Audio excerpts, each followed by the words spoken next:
Preview. Preview.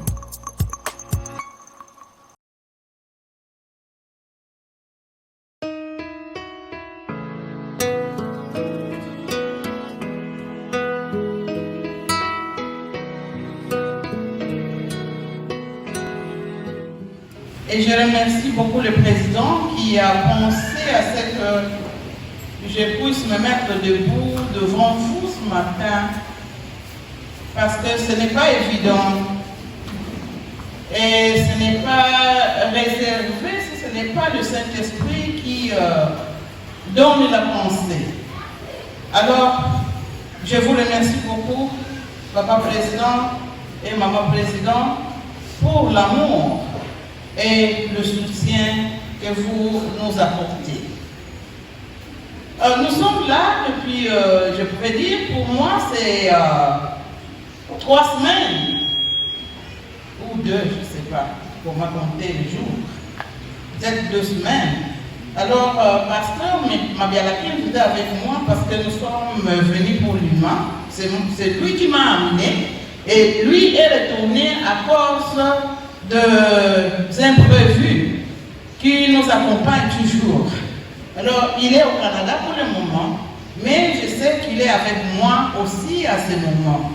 Et il vous salue, comme moi aussi, je vous salue. Amen. Ça nous réconforte de voir que l'œuvre du Seigneur n'est pas pour une personne. Et nul n'est irréplaçable.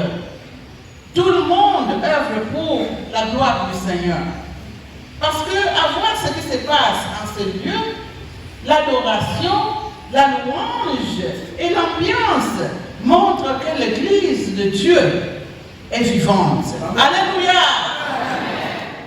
Qui suis-je pour venir contredire l'œuvre du Seigneur, ce qu'il fait dans nos vies? Personne. Parce que l'Esprit Saint rend témoignage. Pas une autre personne. Oui, nous pouvons bien rendre témoignage, mais il y a des fois nos témoignages sont un peu biaisés. Que le Seigneur bénisse le président et que le Seigneur bénisse aussi Madame la présidente et tout le monde qui œuvre pour la gloire du Seigneur. Je ne vais pas aller prendre beaucoup de temps pour mon introduction. Je pouvais tout simplement dire que nous bénissons aussi le Seigneur qui a permis que notre belle fille qui a vécu, nous étions ici 2 ans passés pour le mariage de notre fils et notre belle fille. Mais que quand nous nous quittions, notre belle fille n'avait pas de documents pour voyager avec nous ensemble. Alors elle était restée. Et elle a fait 6 mois sans son mari. Et c'était un fardeau, un lourd fardeau. On est passé par des questionnements. Qu'est-ce qu'il pouvait? Mais nous avons compris que ça devait tout simplement prendre le temps que ça devrait prendre. Et alors, il y a de cela 1 mois, elle a quitté le Congo et elle nous a rejoints. Elle est maintenant au Canada comme résidente permanente, et dans 2 ans, elle pouvait bien avoir sa citoyenneté canadienne. Nous lui avons remercié de la patience parce que ce n'était pas facile. Les gens qu'elle rencontrait, qui posaient des questions, et même pour nous-mêmes aussi, ce n'était pas facile, surtout pour notre fils, quand on le voyait venir chez nous parce qu'il habite chez lui, et quand il venait chez nous, il y a des fois, il venait prendre la nourriture que maman a préparée, mais elle, lui prépare beaucoup aussi. Et que maman a préparé, dit, je viens acheter mes histoires ici, je vais faire ma provision ici dans votre maison. Mais je loue le Seigneur qu'il est maintenant, pas pour se débarrasser de lui, mais il est responsable dans sa maison avec son épouse. Nous louons vraiment le Seigneur qui est là, qui apaise nos tempêtes. Alors, c'est Dieu, Jésus, qui apaise nos tempêtes. C'est Jésus qui fait se joindre avec nous. C'est Jésus qui est avec nous. Quand bien même nous semblons voir que nous sommes seuls, nous ne serons jamais seuls. Alors, le message de ce matin, se trouve dans Matthieu au chapitre 14. Nous allons commencer au verset 22 jusqu'à 33. Matthieu au chapitre 14, le verset 22 jusqu'à 33. Aussitôt, après, il obligea les disciples à monter dans la barque et à passer avant lui de l'autre côté pendant qu'il renverrait la foule. Quand il l'eut renvoyé, il monta sur la montagne pour prier à l'écart. Et comme le soir est devenu, il était là seul. La barque déjà au milieu de la mer était battue par le flot, car le vent était contraire. À la quatrième veille de la nuit, Jésus alla vers eux, marchant sur la mer. Quand les disciples le virent marcher sur la mer, ils furent troublés et dirent: c'est un fantôme. Et dans leur frayeur, ils poussèrent des cris. Jésus dit aussitôt: rassurez-vous, c'est moi, n'ayez pas peur. Pierre lui répondit: Seigneur, si c'est toi, ordonne que j'aille vers toi sur les eaux. Et il dit: viens. Pierre sortit de la barque et marcha sur les eaux pour aller vers Jésus. Mais, voyant que le vent était fort, il eut peur. Et comme il commençait à s'enfoncer, il s'écria: Seigneur, sauve-moi. Aussitôt, Jésus étendit la main, il le saisit et lui dit: homme de peu de foi, pourquoi as-tu douté? Et ils montèrent dans la barque et le vent cessa. Ceux qui étaient dans la barque virent se prosterner devant Jésus et dirent: tu es véritablement le Fils de Dieu. Prions le Seigneur. Seigneur, nous sommes devant toi. Nous n'avons ni intelligence, ni compréhension. Mais Seigneur, parce que nous sommes greffés dans toi, nous avons la sève qui coule en nous, qui provient de toi. Et c'est pourquoi nous pouvons nous dire ici que nous pouvons transmettre ta parole à tes serviteurs et à tes servantes. Sans toi, je ne peux rien faire. Viens Seigneur, ouvre nos oreilles et nos cœurs pour que nous puissions entendre ta voix. Et c'est là pour la gloire de ton nom, nous avons ainsi prié. Amen. Amen. Ce passage, pour moi, c'est un passage très important dans ma vie. Très important. Nous avons écouté tant d'histoires à propos de la marche de Jésus sur les eaux et qui était accompagnée par la marche aussi de Pierre sur les eaux. m'avait toujours intéressé, c'est de voir les disciples qui confondent leur maître à un fantôme. Est-ce que c'était de leur faute ou comment?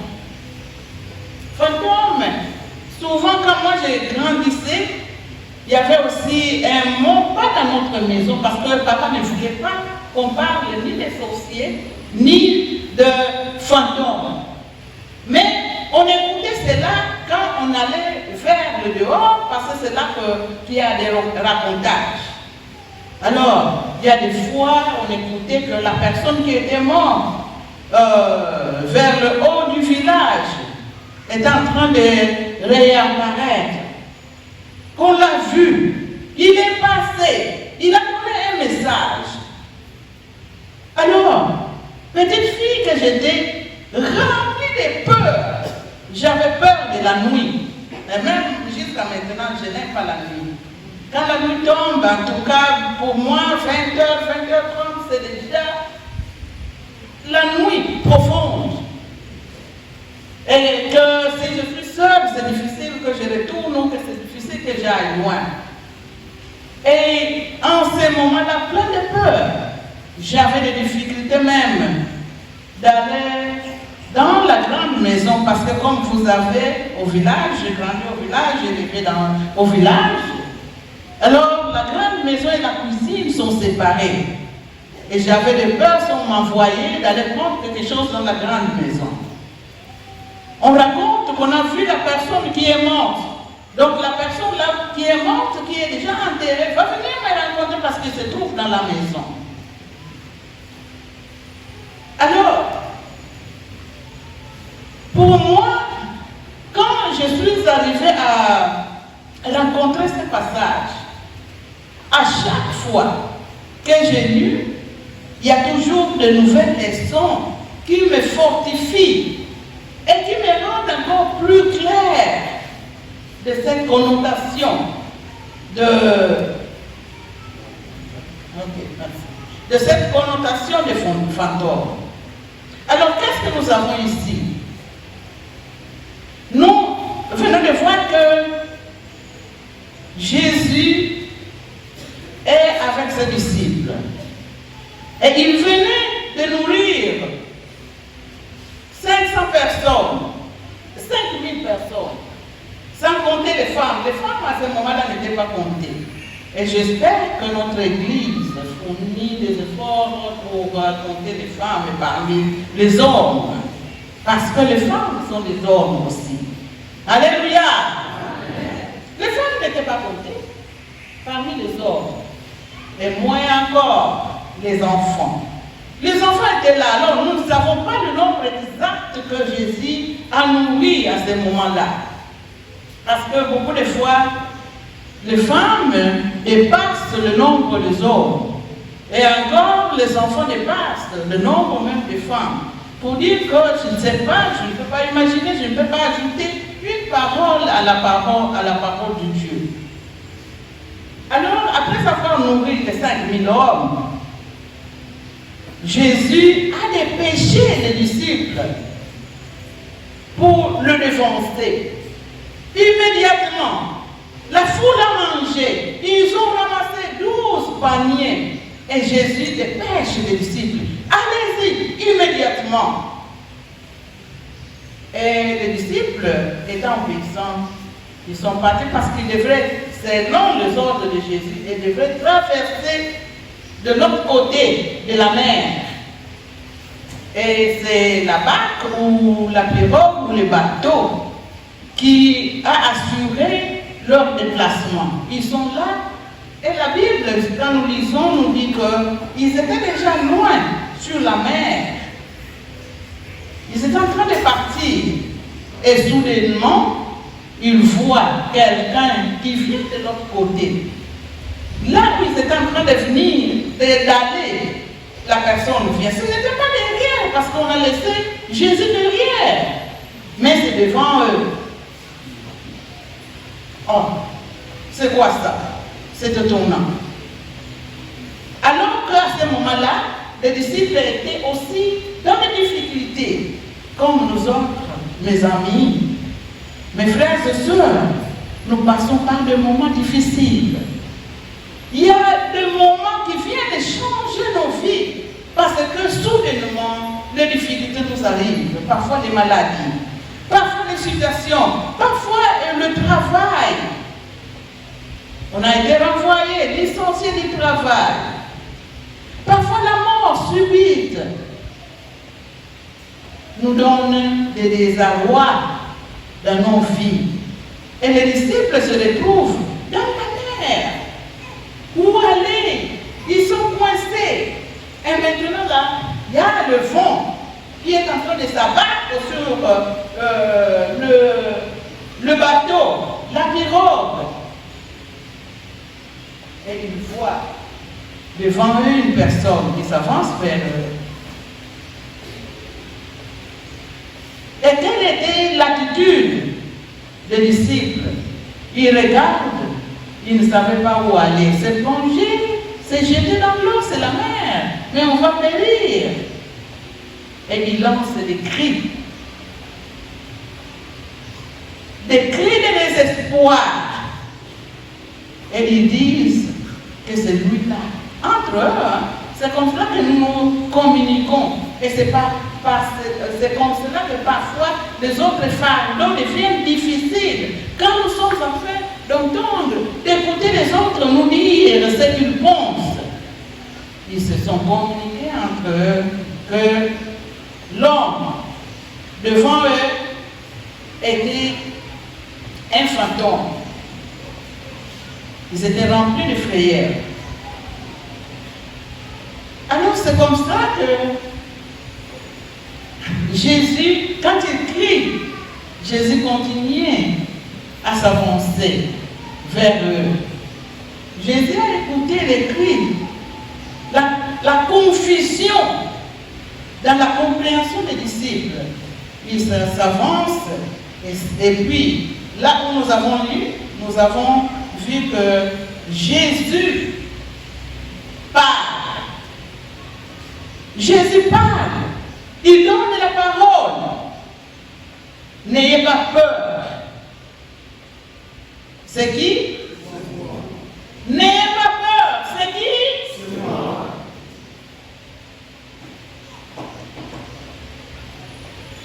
Alors, en lisant ce passage, beaucoup de fois, quand je les lis, j'ai toujours un thème que je donne. Mais pour ce matin, je ne sais pas pourquoi l'Esprit m'a donné ce thème. Il l'a donné à moi-même d'abord. Et je sais que parce que je suis entourée par des situations, je suis entourée par des situations difficiles, et que Jésus s'adresse à moi.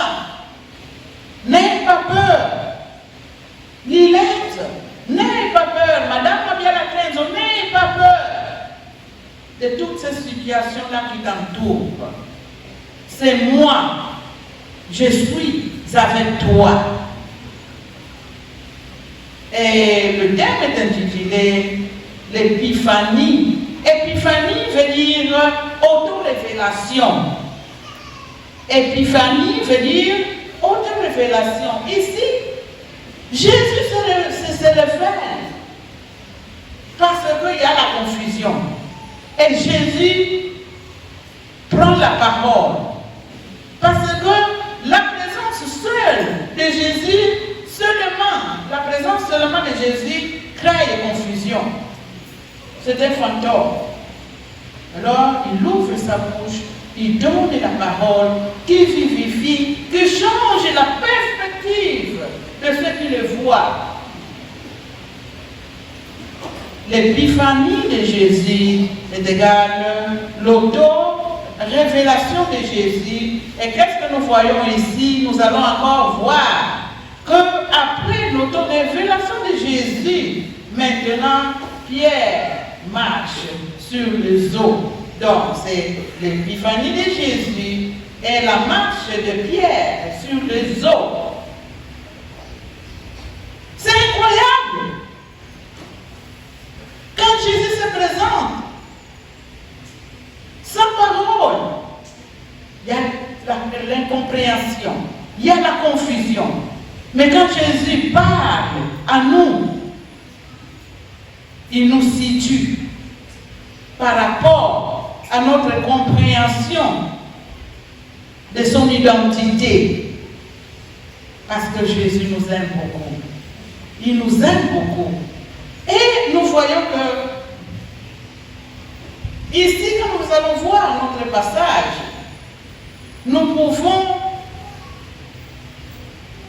nous arrêter parce qu'on peut avoir beaucoup de formes d'interprétation dans une péricope que nous avons ici. Mais notre péricope ici, nous allons juste voir trois péricopes de garde. Ce n'est pas question de récit ou passage. C'est morceau. Dans l'ensemble, parce que nous n'avons pas lu tout le chapitre, nous avons pris juste quelques versets. C'est sa péricope, récit ou une partie du message pris dans l'ensemble.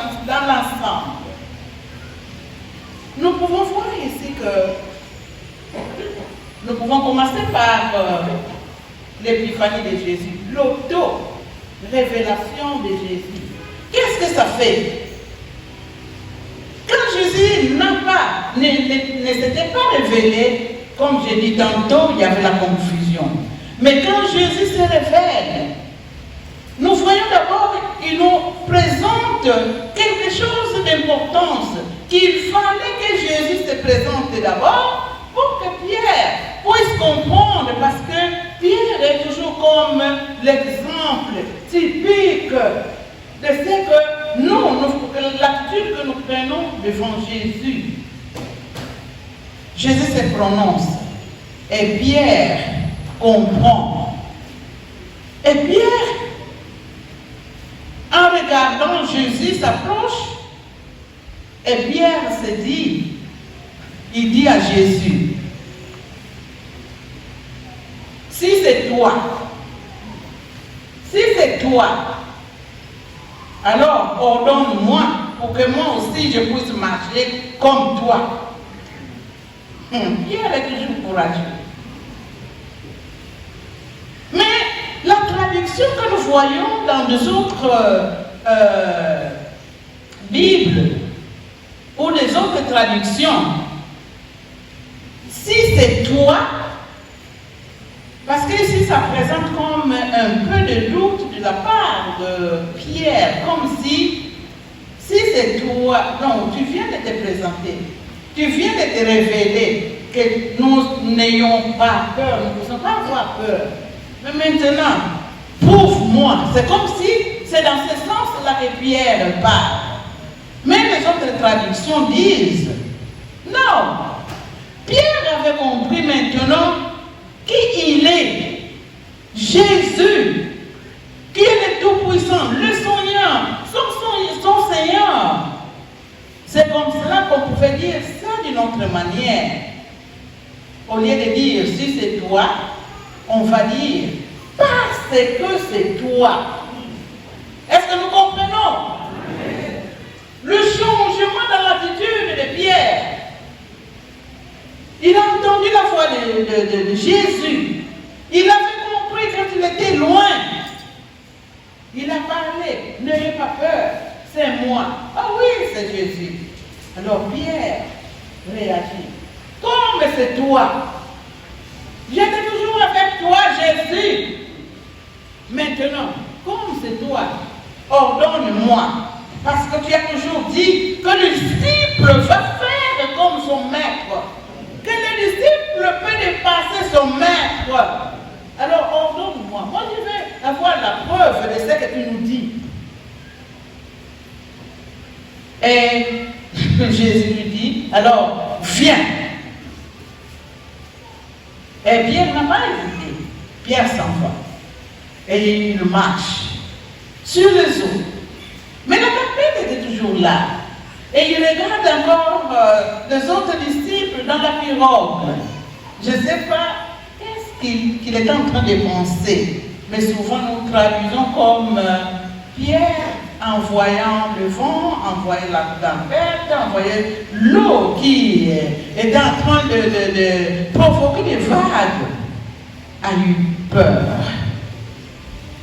Et au lieu de garder la parole de Jésus qui dit « N'aie pas peur, ne crains rien », il commence à douter.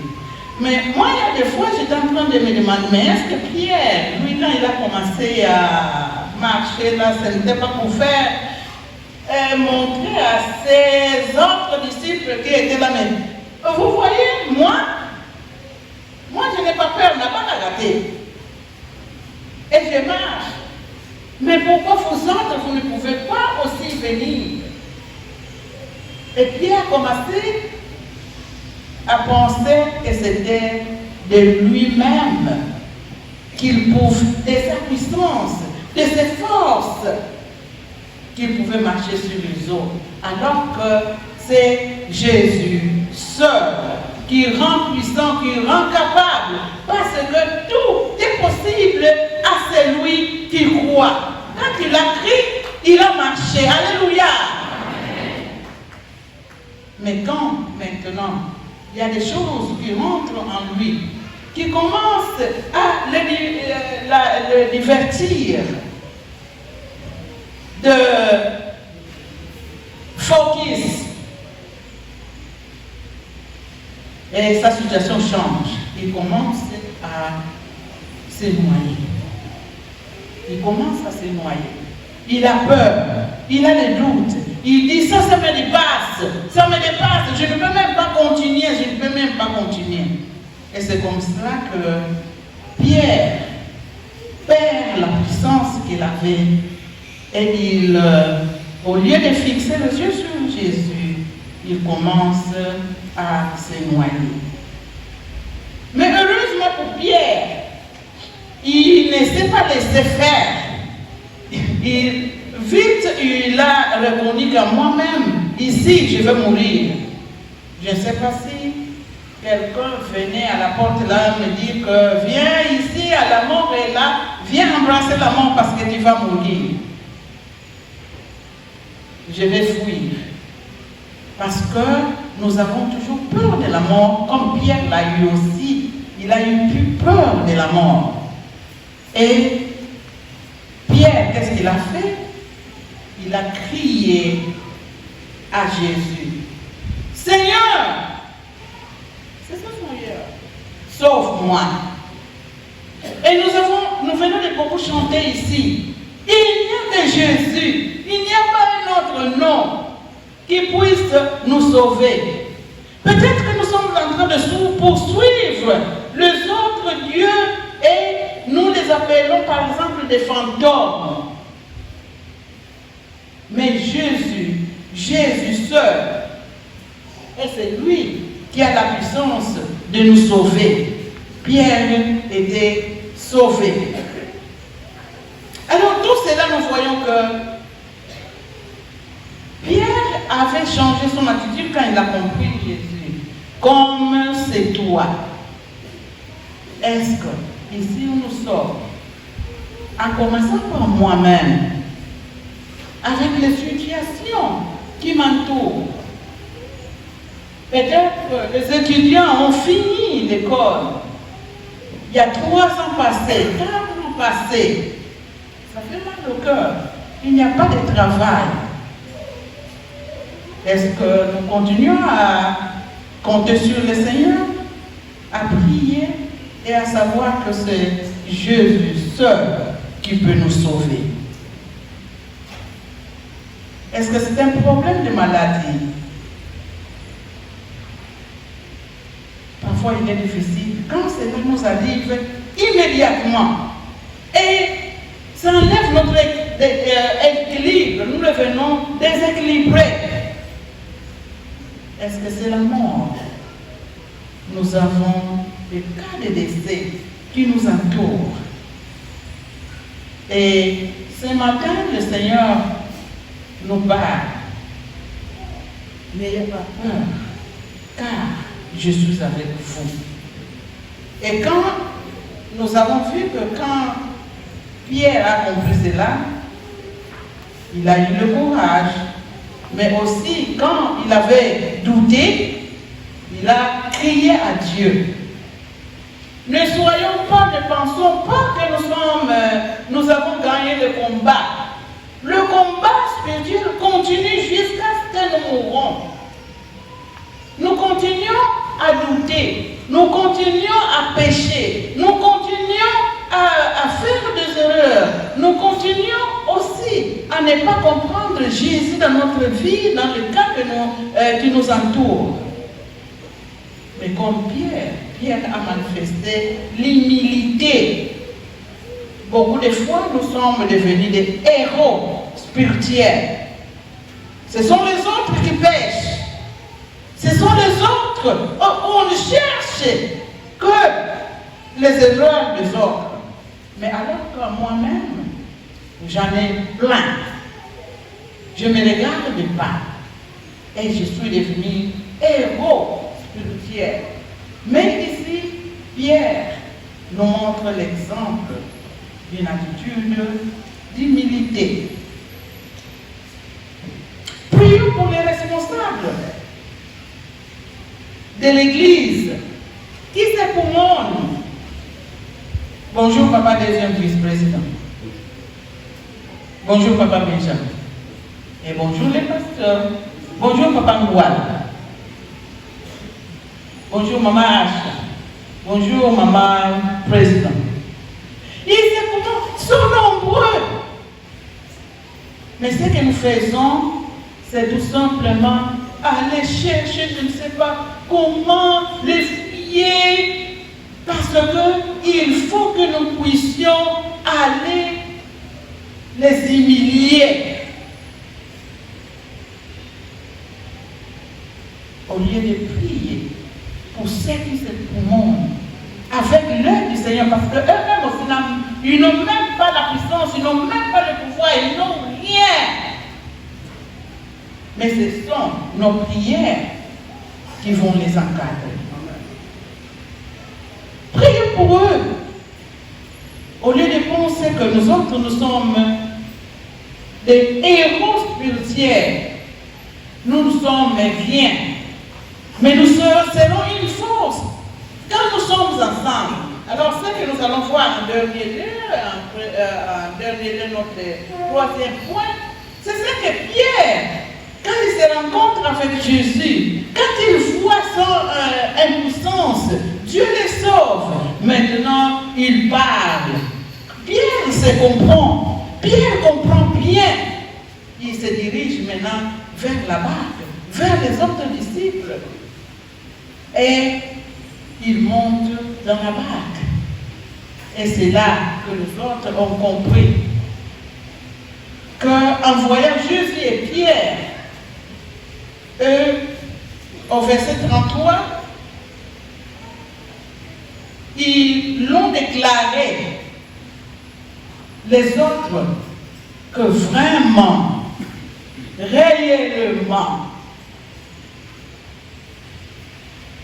vous êtes les sauveurs. Jésus, tu es sauveur. Tu es le Fils de Dieu. Et c'est comme cela que quand nous sommes ensemble, c'est que nous venons de faire ici, de louer notre Dieu ensemble. De ce que chacun vient avec la chaleur qu'il a dans son corps. Ce n'est pas l'extérieur. Ce n'est pas les cris que nous venons, ce ne sont pas les danses. Oui, ça nous accompagne pour louer notre Seigneur. Mais c'est la compréhension comme ce que nous avons vu en Pierre qui a compris que Jésus est sauveur. Comprenons notre situation. Sommes-nous entourés par des problèmes qui nous dépassent? Dirigeons-nous vers Jésus. Jésus est capable. Rien n'est impossible à notre Dieu. Est-ce que nous sommes ici? Ne cessons pas aussi, comme nous sommes, cultes francophones, vraiment, ça mérite. Et je sais que ça doit réjouir aussi le pasteur Maria Lacour. avoir le nom, avoir l'attitude dans la prière et avoir l'encadrement, avoir le groupe de louanges qui continue. Je disais tantôt que nul est indispensable. Mais avec ce que nous avons, tous ceux qui œuvrent, portons-nous, soutenons-nous les uns les autres pour que l'extérieur puisse voir que nous sommes des enfants de Dieu, comme Christ nous a sauvés. Mais notre mission, ce n'est pas seulement ici, mais quand les autres vont voir que nous sommes des enfants de Dieu, ils vont venir aussi. Ils vont venir. Alors, faisons attention de ne pas les proclamer, offenser tout simplement l'Église, parce que l'Église, c'est l'Église de Jésus. Protégeons cette Église. Donnons l'Église sa valeur, parce que nous tous, nous sommes là à œuvrer pour que les autres viennent à Christ, comme l'a fait le disciple dans la barque, le lieu qui est devenu sanctuaire. Parce que là où nous adorons Jésus, là où nous adorons notre Dieu, là où nous versons notre corps, nos attitudes, et que la flamme de notre corps monte et ça gonfle pour aller chercher les autres, Dieu est là avec nous et Jésus est content et il va nous envoyer pour une plus grande mission. Nous venons aussi de célébrer Puma parce que c'est la montre que nous sommes partout dans le monde. Alors il faut que nous puissions aller pour aller chercher les autres. Et Jésus est avec nous, il nous rassure. Malgré les souffrances, malgré les circonstances qui nous dépassent, Jésus déclare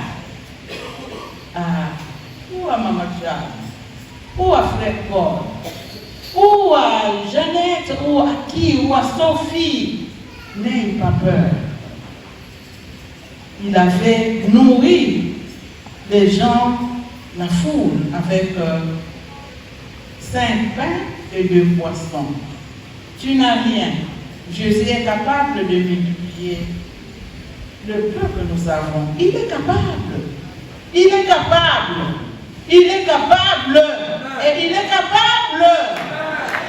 Dieu est le Dieu de l'impossible. Quelle est la situation? Rien n'est impossible à Dieu. Ce qu'il veut de nous, c'est ce que nous puissions demeurer avec lui. C'est ce que Jésus faisait. C'est pourquoi il a fait partir les disciples. Allez-y. Et qu'est-ce que Jésus a fait? Il est monté sur la montagne. Avons-nous le temps où nous restons seuls pour demander encore la force à notre Dieu? Si nous demeurons en Jésus, Jésus qui est en Dieu, donc nous serons en Jésus, nous serons en Dieu, nous serons dans le Saint-Esprit. Et qu'est-ce qui va venir? C'est la puissance. Et les autres verront que nous sommes les enfants de Dieu. Alléluia. Amen. Malgré la mort, malgré le manque, malgré la souffrance, malgré les maladies, que si nous allons dans les hôpitaux, il y a plein de gens. Est-ce que c'est parce qu'ils n'ont pas prié? Loin de là. Le Seigneur sait. Le Seigneur est le Dieu des possibles. Dieu peut tout. Dieu peut tout faire pour nous quand nous crions à lui. Seigneur, fais quoi? Seigneur, sauve-moi. Seigneur, sauve-moi. Que la parole de Dieu nous fortifie. Que le Seigneur soit avec nous. Que le Seigneur demeure avec nous aujourd'hui et à jamais. Amen. Amen.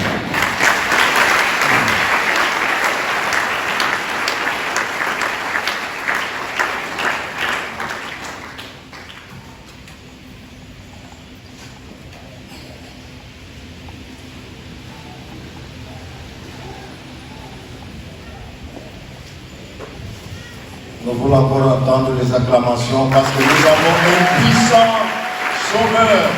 Son nom c'est Jésus. Alléluia. Alléluia. Avant que nous puissions prier, j'aimerais encore que nous puissions élever celui que Dieu nous a donné. On s'élève, nous allons rendre d'abord grâce à Dieu. Et Jésus est le sauveur du monde, mais aussi des croyants, surtout des croyants. Si vous n'avez pas encore donné votre vie à Jésus, donne votre vie à Jésus. Aujourd'hui, Jésus se révèle à toi pour dire que je suis capable de chasser la peur, je suis capable de chasser la confusion dans ta vie. Amen. Ton nom est si merveilleux, Jésus. Ton nom est si merveilleux, Jésus. Oh, ton nom, Jésus. Ton nom est si merveilleux, Jésus. ton nom est si merveilleux, Jésus. ton nom est si merveilleux, Jésus. Alléluia. Ton nom est si merveilleux, Jésus. ton nom est si merveilleux, ton nom est si merveilleux, Jésus. Ton nom me donne la paix, Jésus. Ton nom me donne la paix, Jésus. Oh, ton nom, Jésus. Ton nom me donne la Oh, paix, Jésus. ton nom me donne la paix, Ton nom me donne la paix, Jésus. Alléluia. Ton nom me donne la paix, Ton ton nom, nom me donne la paix, ton nom me donne la paix, Jésus. Yahweh, Yahweh, Yahweh, Yahweh. Yahweh, Yahweh, Yahweh, Yahweh. Yahweh, Yahweh, Yahweh, Yahweh. Mama na kusali Yahweh.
Commençons à adorer encore Jésus, lui qui est au-dessus de tout. Il est celui qui se cache mais qui se révèle aussi.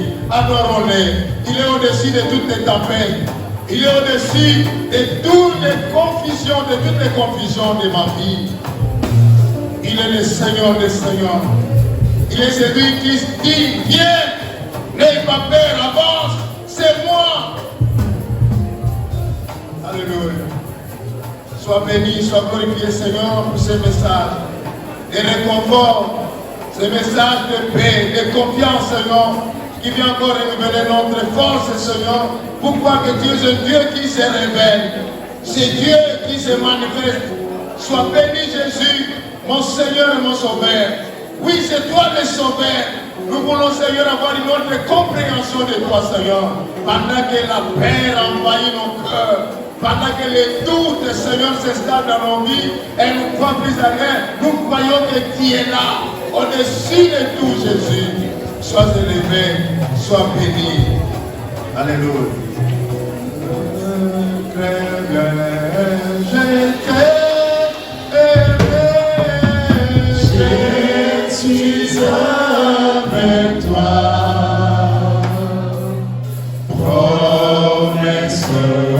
suprême,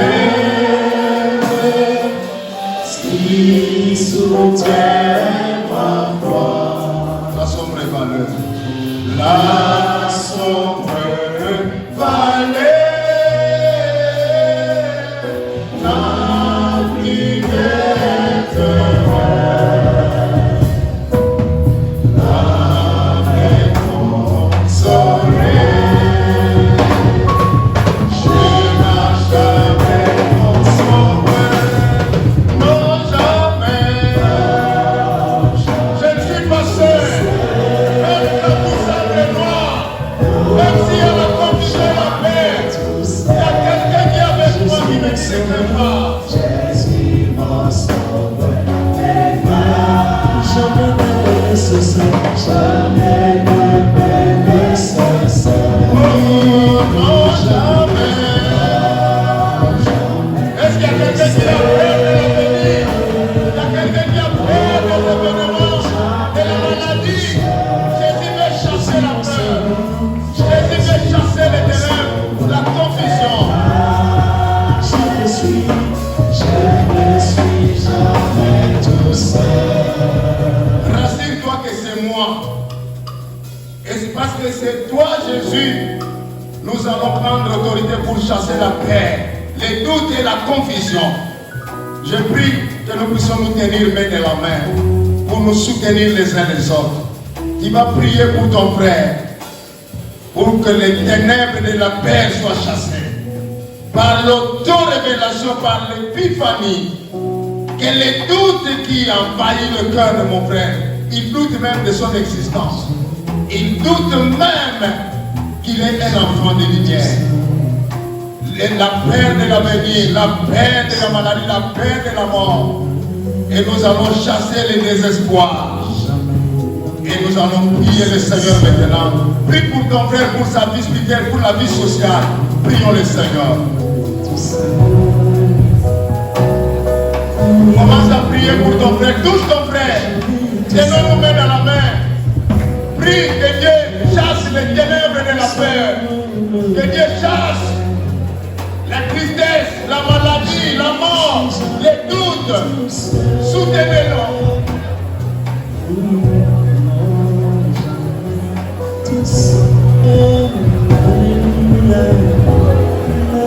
Jamais tu sais. Soutiens ton frère, ta soeur. Dans les moments difficiles, nous avons besoin de nous soutenir les uns les autres. Jésus, c'est le secours qui ne manque jamais. Dis Seigneur, soutiens la foi de mon frère. Soutiens, Seigneur, chasse les ténèbres de la paix.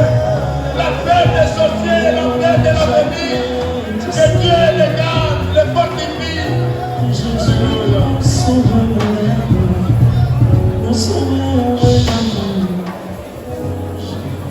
Il y a trois choses que tu vas demander maintenant pour ton frère.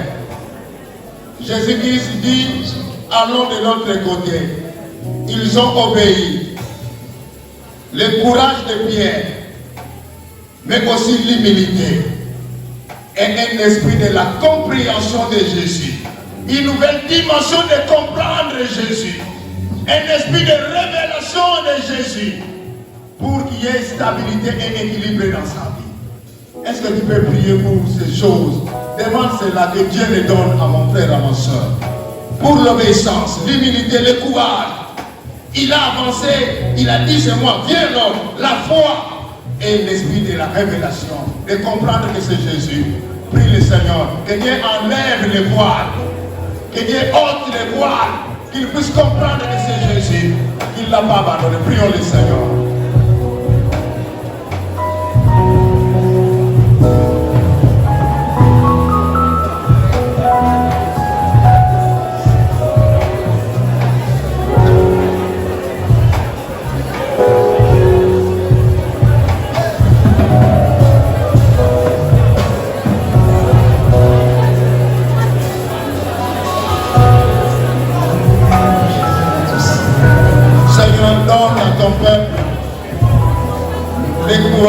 L'obéissance, l'humilité, un esprit de révélation, de compréhension, de comprendre que Jésus est le sauveur, Il est avec nous dans le nom de Jésus.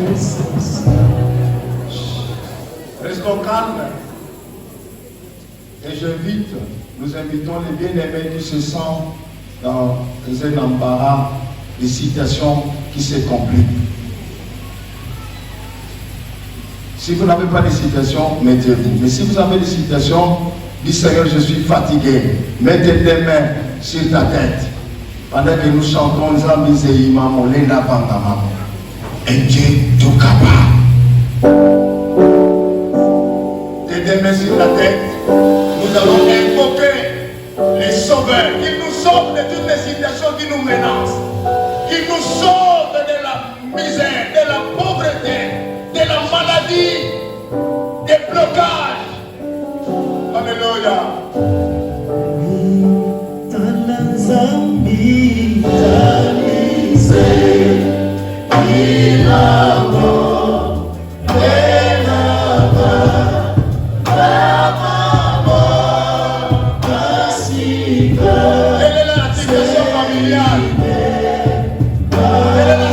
Dans tes affaires, dans ton ministère.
Fais-moi sortir de ces dangers, fais-moi sortir de ces périls, délivre-moi de cette situation. Je suis venu à toi. Le Dieu que nous prions, c'est le Dieu sauveur. Il est le Dieu de délivrance. Il est capable de te faire sortir de tout danger. Même si tu te sens noyé, il est capable de te retirer. Dis Seigneur, sauve-moi. Sauve-moi de cette maladie. Sauve-moi de ces blocages. Viens me libérer, je veux voir ta main. Dieu n'interdit pas quelqu'un de crier à lui. Viens à crier, sauve-moi, secours-moi. Tu as besoin du secours de Dieu. Il est un secours qui ne manque jamais dans les détresse. Et dès l'heure du matin, il vient nous secourir. Seigneur, sauve mon frère. Seigneur, sauve ma soeur. Viens sauver, Seigneur, quelqu'un du danger. Sauve-nous de la paix. Sauve-nous de l'angoisse. Sauve-nous de la mort. Sauve-nous de la maladie. Sauve-nous, Seigneur, de toutes les détresses, afin que nous puissions te glorifier. Dans le nom de Jésus. Seigneur, je prie avec foi. Toi-même, tu as dit, quiconque invoquera le nom du Seigneur sera sauvé. J'invoque ton nom, Jésus. Sauve mon frère. Sauve ma soeur. Tu connais toutes les réalités, les combats de sa vie, les difficultés, les détresses, les angoisses, l'anxiété, les maladies qui rongent sa vie, la peur. Sauve-les de tous les dangers. Retire-les, Seigneur, de la boue, de la fosse, dans le nom de Jésus. Que celui qui est venu malade soit guéri au nom de Jésus. Que celui qui est venu troubler reçoive la paix au nom de Jésus. Oui, Seigneur notre Dieu, celui qui a des situations, des frères, tu es capable d'intervenir. Celui les affaires ne marchent pas, tu es capable, Seigneur, de faire marcher. Si tu as nourri 5000 hommes, tu es capable de nourrir mon frère, ma soeur, et de les prendre en charge, Seigneur. Occupe-toi de nos vies. Interviens dans la vie de chacun de nous. Nous te bénissons parce que toi qui écoutes les prières et tous les hommes viendront à toi. Et tu nous réponds par des prodiges et des miracles. Que ton nom soit sanctifié et que tu te manifestes au nom de Jésus-Christ. Amen. On acclame les